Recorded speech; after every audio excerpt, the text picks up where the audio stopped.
O arcadismo brasileiro, duas tendências.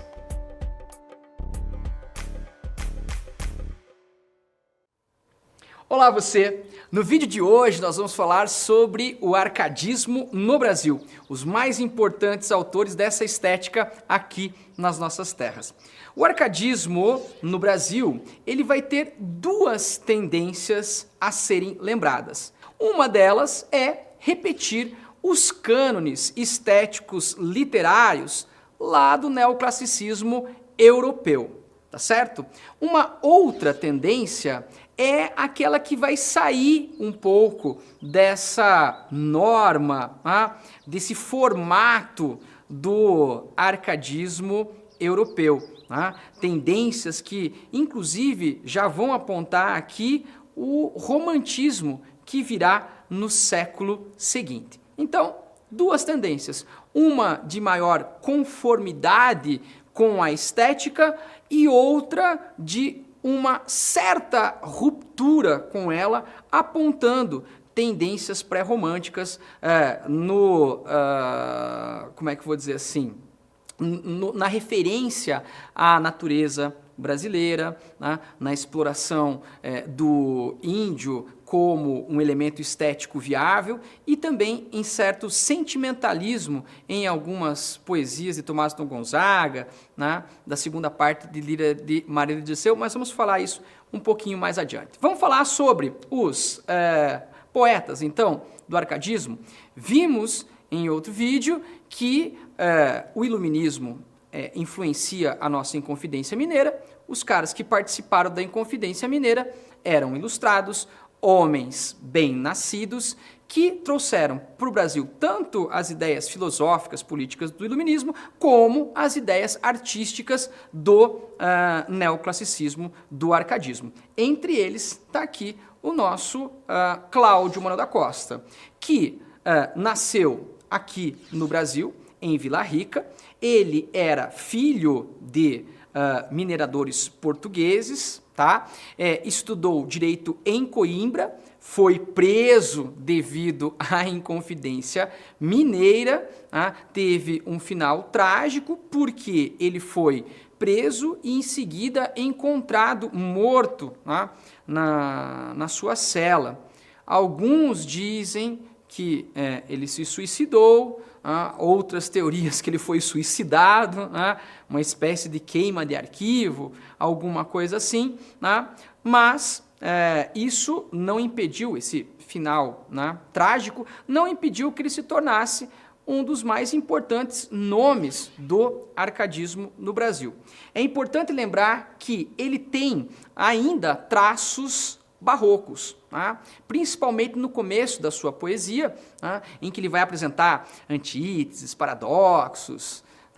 E outra característica importante é a incorporação da paisagem mineira, aquilo que eu disse para vocês que já é um prenúncio aí da natureza brasileira sendo explorada lá no século seguinte pelo romantismo, tudo bem? Ele, o pastor Gloucester, vai se dirigir à sua pastora Nise, e ele é considerado um dos grandes sonetistas da língua portuguesa, não só aqui dos escritores brasileiros, mas dos escritores em língua portuguesa. Ele é considerado um dos grandes sonetistas da nossa língua. Bom, quais são as obras mais importantes do Cláudio Manuel da Costa? A obra inicial do arcadismo, a obra que inaugura essa estética aqui no Brasil em 1768, E também, além desse livro, ele tem uma obra épica chamada Vila Rica, um poema que narra o surgimento dessa cidade, hoje todos sabem, conhecida como Ouro Preto, e que eu arrisco a dizer que Vila Rica é uma espécie de Atenas brasileira. Na sua época, ela reuniu em um curto período de tempo poetas, filósofos, homens ilustrados, e dentre eles o nosso querido Cláudio da Costa, o poeta Gloucester Saturno. Mas para entender melhor a escrita, a poesia do Cláudio, vamos ler um dos seus poemas e analisá-lo? Soneto 72. Já rompe, Nise, a matutina aurora, o negro manto com que a noite escura, sufocando do sol a face pura, tinha escondido a face brilhadora. Que alegre, que suave, que sonora, aquela fontezinha aqui murmura. E nestes campos cheio de verdura, que avultado o prazer tanto melhora, só minha alma em fatal melancolia, por ti não poder ver, Nise adorada. Não, sabe ainda que coisa é alegria e a suavidade do prazer trocada. Tanto mais aborrece a luz do dia, quanto a sombra da noite lhe agrada. Cláudio Manuel da Costa. Observou aí? Temos o tema do pastoralismo, o pastor Gloucester se dirigindo à pastora Nise, mas uma certa melancolia, que, de certa forma, destoa do arcadismo, essa oposição entre felicidade e tristeza, entre alegria e amargura, o que ainda coloca o Cláudio Manuel da Costa, segundo alguns teóricos, com um pé no barroco, e depois, posteriormente, a sua obra vai adentrar mais fortemente no arcadismo, mas alguns resquícios barrocos persistirão ao longo da sua carreira. Soneto 98. Destes penhascos fez a natureza o berço em que nasci. Ó quem cuidara que entre penhas tão duras se criara uma alma terna, um peito sem dureza. Amor, que vence os tigres por empresa, tomou logo render-me, ele declara. Contra o meu coração guerra tão rara, que não me foi bastante a fortaleza, por mais que eu mesmo conhecesse o dano. Ah, que dava ocasião-me a brandura, nunca pude fugir ao cego engano. Vós que ostentais a condição mais dura, temei, penhas, temeis, que amor tirano, onde há mais existência, mais se apura. Observou aí a questão das dualidades que ainda persistem em Cláudio Manuel da Costa, apesar de autor Arcade neoclássico, ainda traz aquela oposição, aquelas antíteses tão presentes no barroco. E uma questão a ser observada aí é a menção às penhas duras, às montanhas lá de Minas Gerais, lá de Vila Rica, hoje Ouro Preto. Então, essa incorporação da natureza local, da natureza brasileira, vai ser chamada pelos teóricos de nativismo, tá certo? Não nacionalismo, porque ainda não éramos nação, mas nativismo, por quê? Porque recorre a elementos da nossa natureza, da natureza local do Brasil. Portanto, já um prenúncio daquilo que constituirá característica romântica, a exaltação da natureza do nosso país. Ok? Daí, gostou do poema do Cláudio Manuel da Costa? Muito bom, né? Agora vamos falar sobre um amigo dele, também poeta importante do nosso arcadismo, Tomás Antônio Gonzaga, que tinha o pseudônimo Pastoril de Dirceu. O Tomás Antônio Gonzaga, ele era filho de brasileiros, estudou também direito em Coimbra, foi desembargador em Vila Rica e tem uma história muito famosa da paixão dele pela Maria Doroteia Seixas, tá?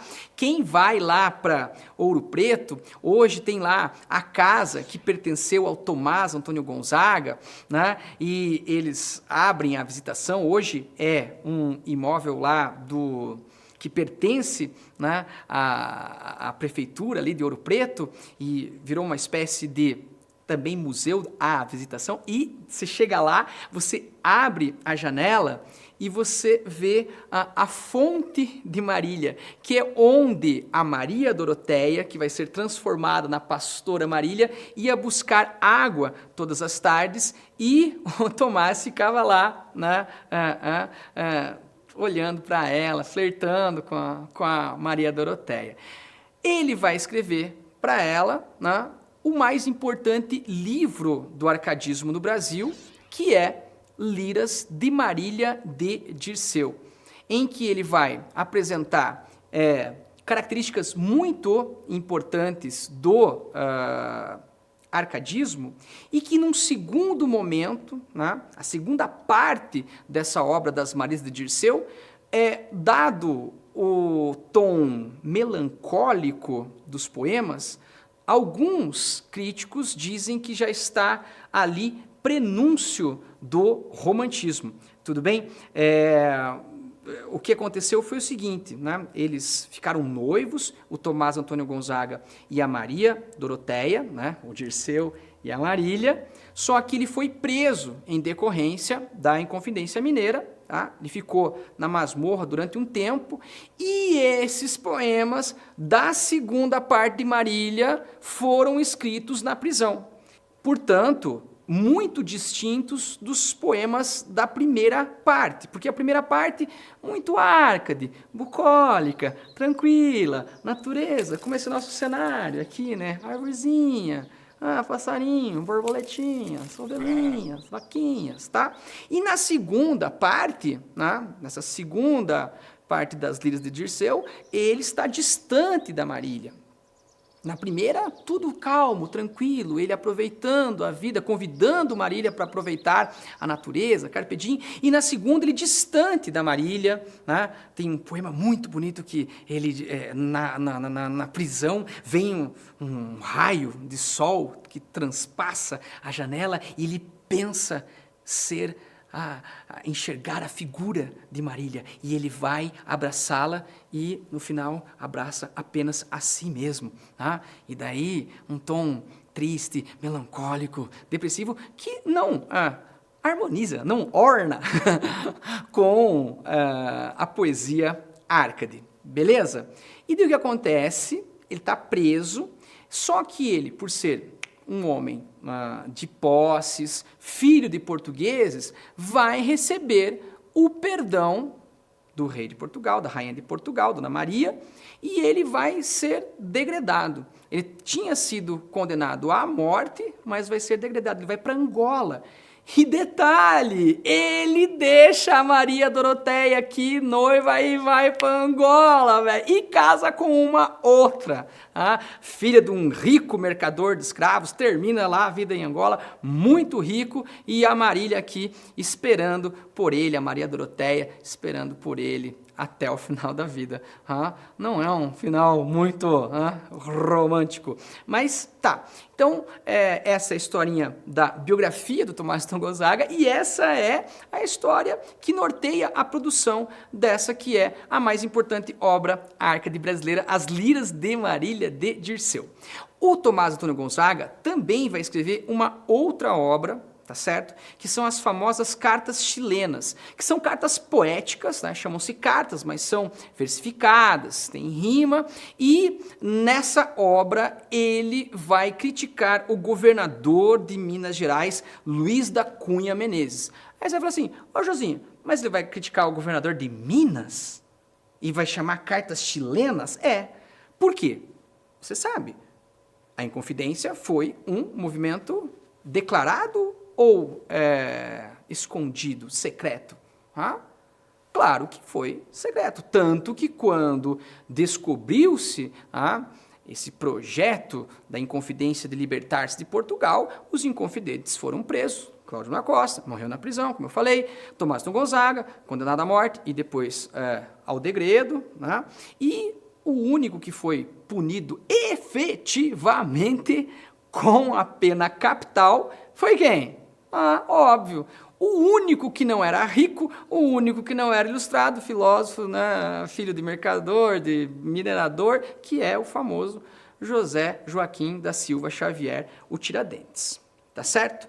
Bom, e portanto, o Tomás Antônio Gonzaga, não podendo falar abertamente do governador de Minas Gerais, ele vai fingir-se um morador do Chile, né, e vai mandar essas cartas. Ele assina com o pseudônimo de Critilo, um suposto morador de Santiago, no Chile, endereçando essas cartas a Doroteu, um amigo seu, também chileno, falando mal do governador do Chile, que seria um chamado Minésio de Minas Fanfarrão, ou Fanfarrão Minésio. Fanfarrão no termo que nós usamos hoje aí, né? Tropa de elite, você é um fanfarrão, um mau administrador, um administrador corrupto e assim por diante. Tá? Então, ele usa dessa alegoria, né, dessa sátira, para falar mal do governador de Santiago, mas todos sabiam que essas cartas chilenas eram cartas mineiras. Ô Josinho, por que não prenderam o Tomás Antônio Gonzaga na época? Porque essas cartas apócrifas, né, assinadas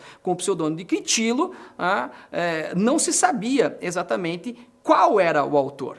Alguns achavam que era o Tomás, outros achavam que era o próprio Cláudio Manuel, mas só posteriormente estudiosos de literatura, né, cravaram, né, carimbaram, não, Cartas Chilenas é de Tomás Antônio Gonzaga. Uma obra de sátira social, e daí você lembra, né, que é uma exceção aí na obra do Tomás, que geralmente falava nas suas liras de amor e pastores e tudo mais, e nessa obra tem uma vertente aí social, Cartas Chilenas.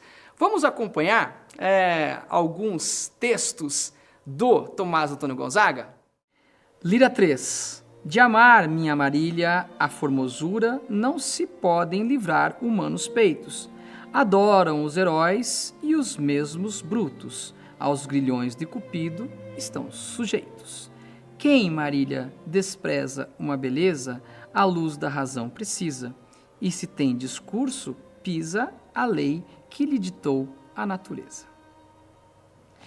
Trecho aí de Tomás Antônio Gonzaga, que, né, traz essa questão do pastor se dirigindo à pastora e a temática do amor, mas descrita com certa brandura, até alguns dizem com certo artificialismo, né? Que alguns teóricos dizem a respeito dos poemas Árcades, um certo convencionalismo, mas não deixa de ser um poema de beleza e a que se propõem os neoclássicos, o amor brando, o amor pautado por uma visão racional do mundo. Lira 19. Nesta triste masmorra de um semivivo corpo sepultura, inda Marília, adoro a tua formosura.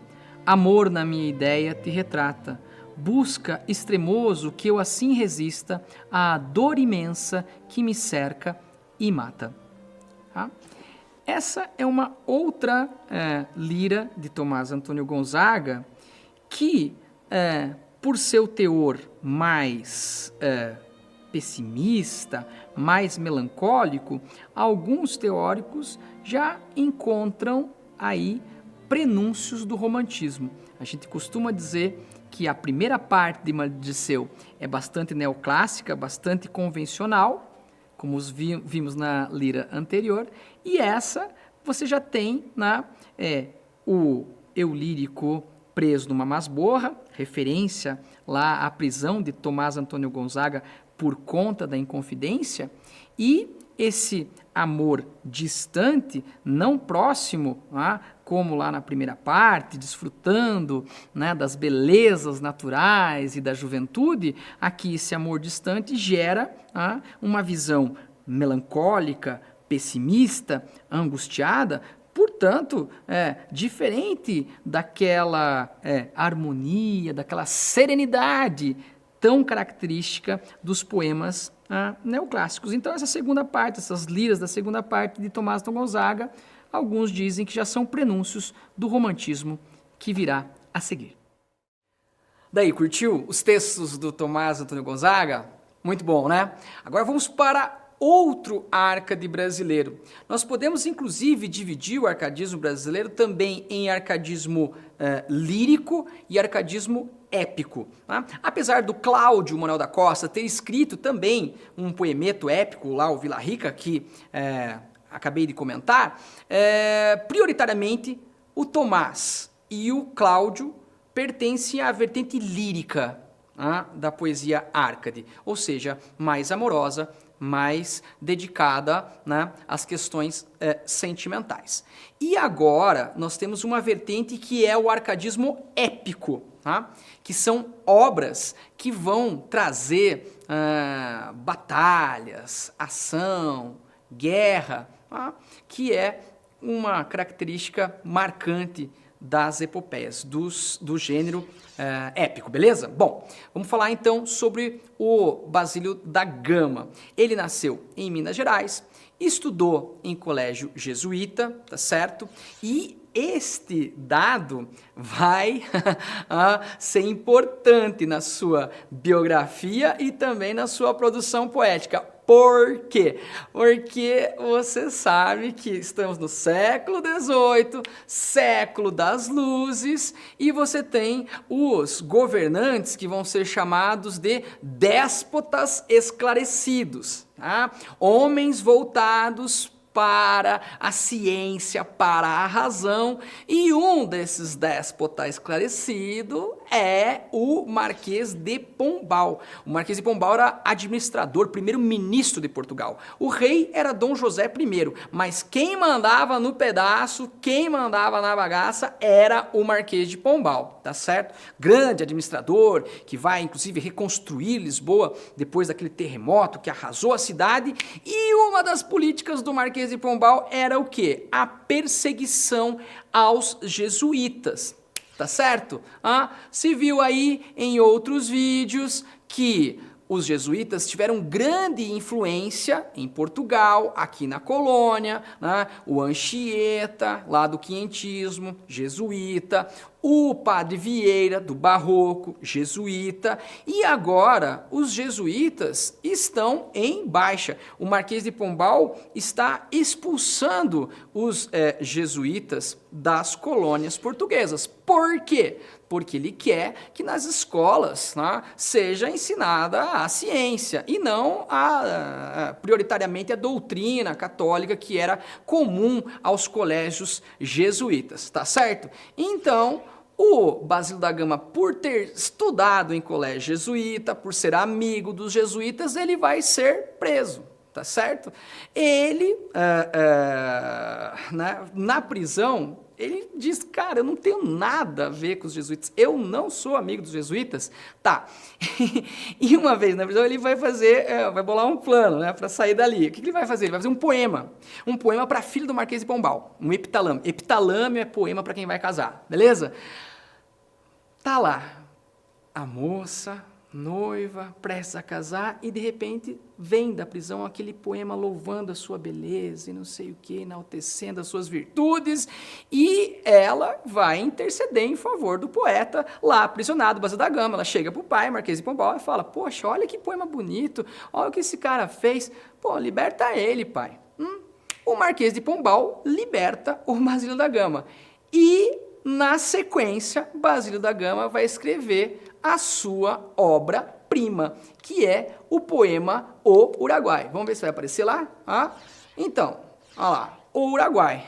E daí, se põe no lugar do Basílio da Gama. Vem cá. Se você tivesse sido preso por jesuitismo, por ser amigo dos jesuítas, saísse da prisão, vai escrever um poema, você escreveria um poema falando bem ou mal dos jesuítas? Obviamente que falando mal. Esse é o princípio criativo de O Uruguai. O Uruguai, portanto, é um poema épico, tá certo? Escrito em 5 cantos, tá legal? Em versos brancos, decassílabos brancos, o que sai um pouco, foge do modelo camoniano dos Lusíadas, que escrevia lá a sua epopeia, os Lusíadas, em 8ª rima, Tá? Então, esse poema, 5 cantos, versos decassílabos, porém sem rima, versos brancos. E qual é a história que se conta em Uruguai? A expulsão dos jesuítas da região de 7 povos das Missões, aqui no sul do Brasil, divisa com o Uruguai, próximo ao rio Uruguai, e por isso o poema se chama O Uruguai. Qual é a historinha? A história é que há uma batalha entre os portugueses auxiliados pelos espanhóis, tá certo? Que são os heróis do poema, Gomes Freire Andrada, que é o general português que vai expulsar os jesuítas da região de 7 povos das Missões, que são tratados, né, no poema como vilões. Tá certo? Olha o Basílio da Gama se adequando à política do Marquês de Pombal, de perseguição aos jesuítas. Então, os jesuítas ali, na figura, por exemplo, do Padre Balda, que é o grande vilão do poema, o Padre Balda oprime os índios, manda matar um dos chefes da tribo, que é o Cacambo. Para quê? Para que a esposa do Cacambo se case com o seu filho, Baldeta. Olha esse padre aí, cara, tão corrupto que tem até um filho chamado Baldeta.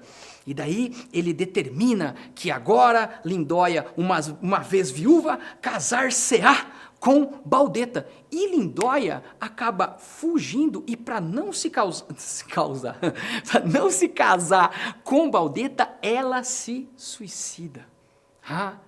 Ela vai, se encosta numa árvore e faz uma serpente picar o seu seio.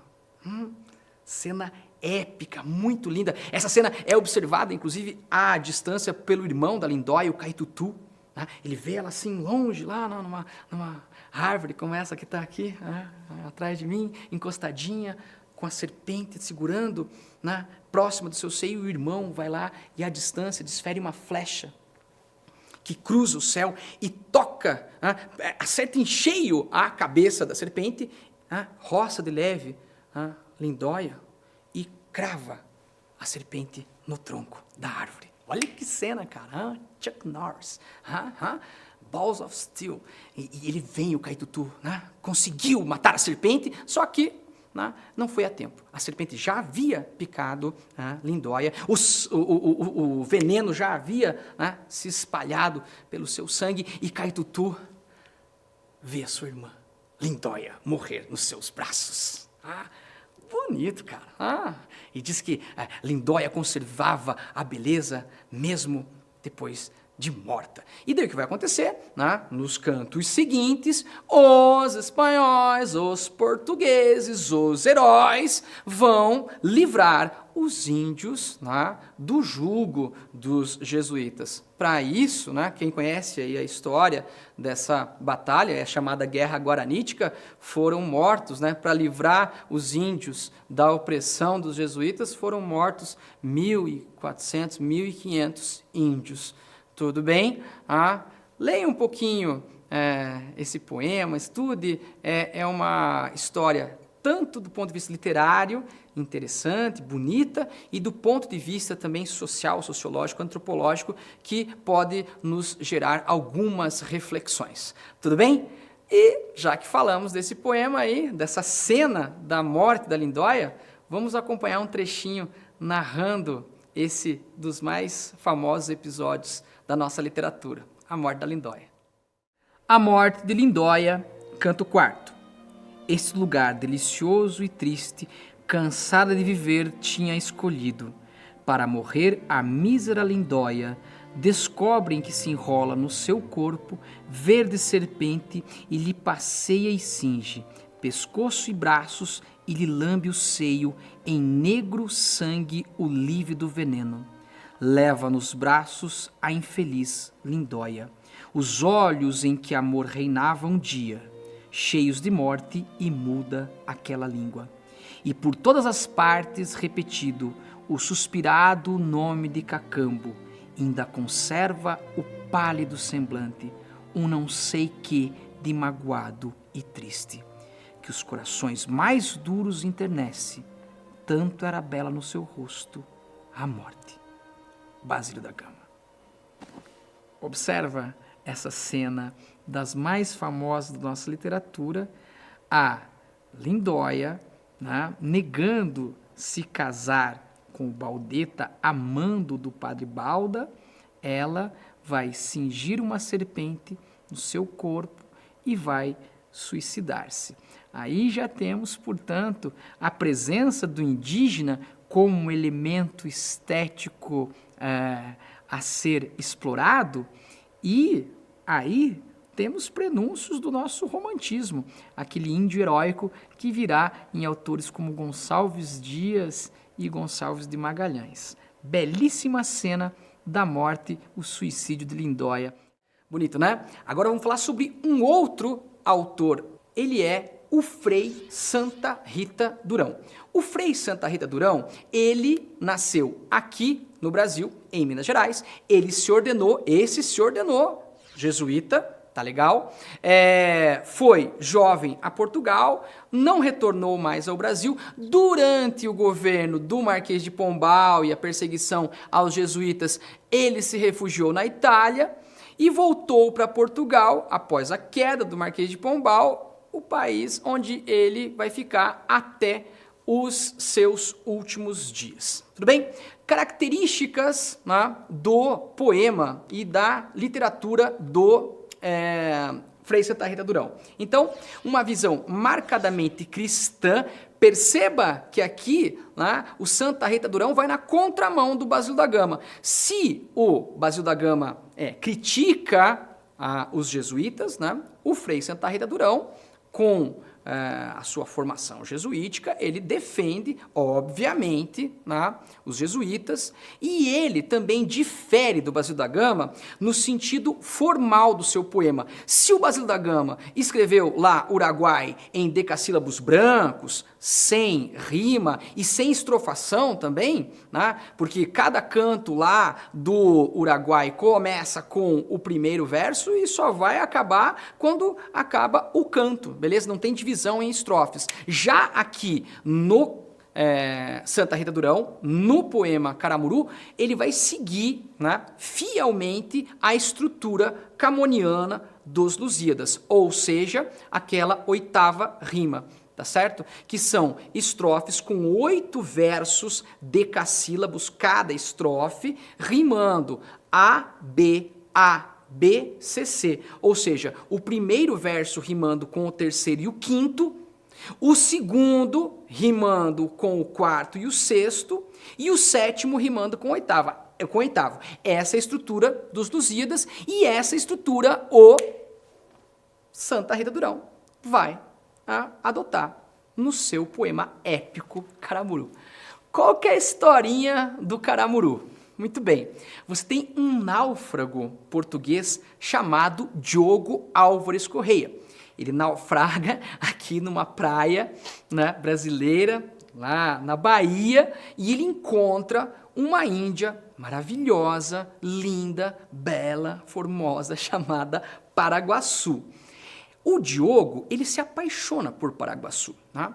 E Paraguaçu também se apaixona por Diogo, mas principalmente se apaixona pela sua espingarda. Tô brincando aqui, mas tem a ver, né? Pela sua espingarda, né? Ele tinha lá, né, um bacamarte daqueles antigões. Ela leva o Diogo para a sua tribo, tá?